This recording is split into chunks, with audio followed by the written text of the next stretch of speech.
To create a new lesson, start by selecting the Lessons tab on the left-hand menu. Then, click on Create Lessons. This will take you to the Create Lesson page. From the drop-down menu, select the class section for the lesson. Next, choose the subject from the Subject drop-down menu. Enter the lesson name and a brief lesson description. To add files, click the plus Add New Files button. Select the file type, enter the file name, and then click Choose File to upload the document. Click the Submit button to save your new lesson.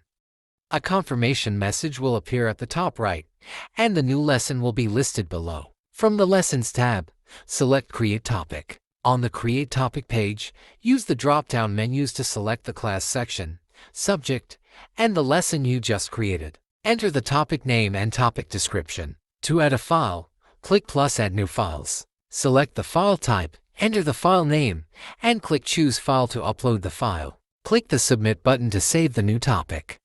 A confirmation message will appear, and the new topic will be displayed in the list below.